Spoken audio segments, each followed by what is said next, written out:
അസ്സലാമു അലൈക്കും വറഹ്മത്തുള്ളാഹി വബറകാതുഹു. മഹാനായ നബി സല്ലല്ലാഹു അലൈഹി വസല്ലമ തങ്ങളും സെയ്ദ് ബിൻ ഹാരിസ റളിയല്ലാഹു അൻഹുവും വളരെ ക്ഷീണിതരായിരുന്നു.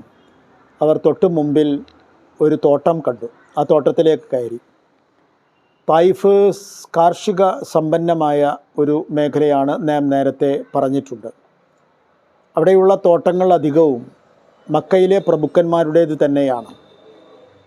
മക്കയിലെ മിക്ക ആൾക്കാർക്കും തായിഫിൽ ഭൂമിയും വീടുമെല്ലാം ഉണ്ടായിരുന്നു എന്നാണ് ചരിത്രം.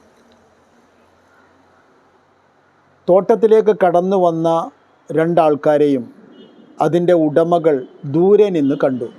ഉടമകൾ മറ്റാരുമായിരുന്നില്ല, മക്കയിലെ പ്രധാനികളായിരുന്ന, ഒരു വേള ഇസ്ലാമിൻ്റെ ശത്രുക്കൾ കൂടിയായിരുന്ന ഉത്ബത്ത് ബിൻ റബീഅയും ഷൈബത്ത് ബിൻ റബീഅയും. രണ്ടുപേർക്കും നബിയെ നേരത്തെ അറിയാം. നബിയുടെ വരവും നബിയുടെ ദൗത്യവും ആ കാര്യങ്ങളെല്ലാം ദൂരെ നിന്നേ അവർ വായിച്ച് മനസ്സിലാക്കി. പക്ഷേ രണ്ടുപേരും വലിയ ക്ഷീണിതരാണ് എന്നവർക്ക് മനസ്സിലായി. അപ്പോൾ അവർ തങ്ങളുടെ ഭൃത്യൻ്റെ കയ്യിൽ, വേലക്കാരൻ്റെ കയ്യിൽ ഒരു കുല മുന്തിരി കൊടുത്തയച്ചു. അത് അറബികളുടെ ശീലമാണ്. ഇത്ര ശത്രുവാണെങ്കിലും ദാഹം, വിശപ്പ് തുടങ്ങിയവയെല്ലാം അവരേത് സാഹചര്യത്തിലും പരിഗണിക്കും. മഹാനായ നബി സല്ലല്ലാഹു അലൈഹി വസല്ലമ തങ്ങളുടെ കയ്യിൽ മുന്തിരി കിട്ടിയപ്പോൾ നബി അത് വേഗം കഴിക്കാൻ തുടങ്ങി. കഴിക്കുമ്പോൾ നബി പതിവ് പോലെ ബിസ്മില്ലാഹിർ റഹ്മാനിർ റഹീം എന്ന് ചൊല്ലി. അത് കേട്ടപ്പോൾ വേലക്കാരൻ അത്ഭുതപ്പെട്ടുപോയി.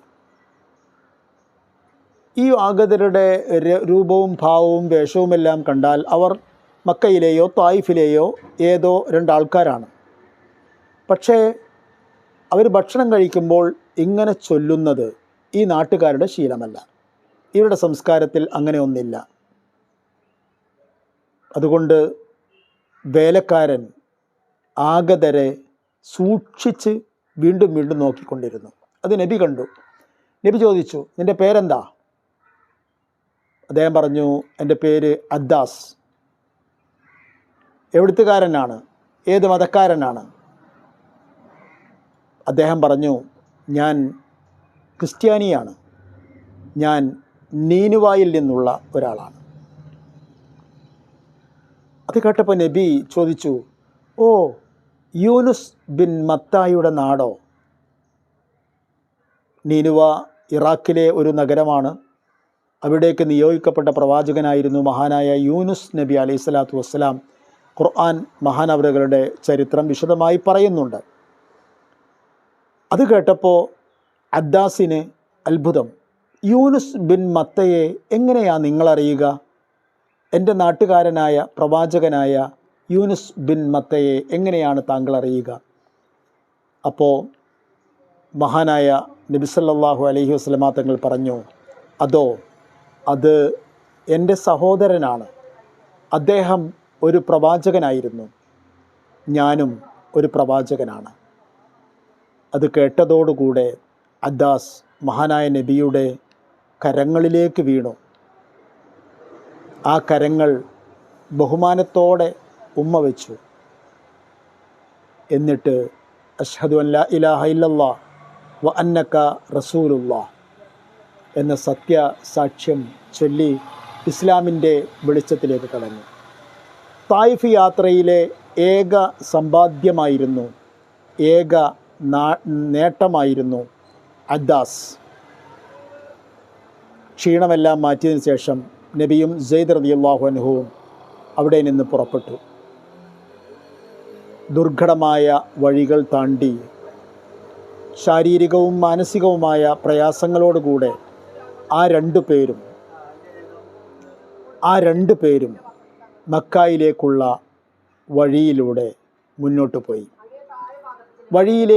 ആ വഴിയിലൂടെ മുന്നോട്ട് പോകുമ്പോഴെല്ലാം അവരുടെ മനസ്സിലുണ്ടായിരുന്ന ചിന്ത, ഇനി മക്കായിലേക്ക് എങ്ങനെയാണ് തിരിച്ചു കടക്കുക എന്നതായിരുന്നു. തൻ്റെ നാടാണ്, താൻ ജനിച്ച പ്രദേശമാണ്, താൻ അവിടത്തുകാരനാണ്, തൻ്റെ കുടുംബവും മറ്റുള്ളവരെല്ലാം അവിടെയുണ്ട്. പക്ഷേ അതൊന്നും പറഞ്ഞിട്ട് കാര്യമില്ല. മക്കായിലേക്ക് തിരിച്ചു വരണമെങ്കിലും അവിടെ തുടർന്ന് ജീവിക്കണമെങ്കിലും ചില നിയമങ്ങളുണ്ട്. ആ നിയമങ്ങൾ ഒരിക്കലും തെറ്റിക്കാതെ മക്കയിലുള്ള ജനങ്ങൾ പാലിച്ചു പോരുന്നതാണ്, പുലർത്തിപ്പോരുന്നതാണ്. അത് മറ്റൊന്നുമല്ല, കച്ചവടത്തിന് വേണ്ടിയല്ലാതെ മക്കയുടെ പുറത്തേക്ക് പോകുന്ന ആർ വീണ്ടും മക്കയിലേക്ക് വരണമെന്നുണ്ടോ, മക്കയിലുള്ള ഏതെങ്കിലും ഒരാളുടെ അഭയം നേടിയതിന് ശേഷം മാത്രമേ അതിന് സാധ്യമാകൂ എന്നതായിരുന്നു അത്. അതുകൊണ്ട് തന്നെ ആരായിരിക്കും തനിക്ക് അഭയം നൽകുക? തൻ്റെ നാട്ടിലേക്ക്, വീട്ടിലേക്ക്, സ്വന്തങ്ങളിലേക്ക് തിരിച്ചെത്തുവാൻ ആരുടെ അഭയമായിരിക്കും തനിക്ക് ഉപകാരപ്പെടുക? മഹാനായ നബി അതിനെക്കുറിച്ച് ചിന്തിക്കുകയായിരുന്നു. അസ്സലാമു അലൈക്കും വറഹ്മത്തുള്ളാഹി വബറകാതുഹു.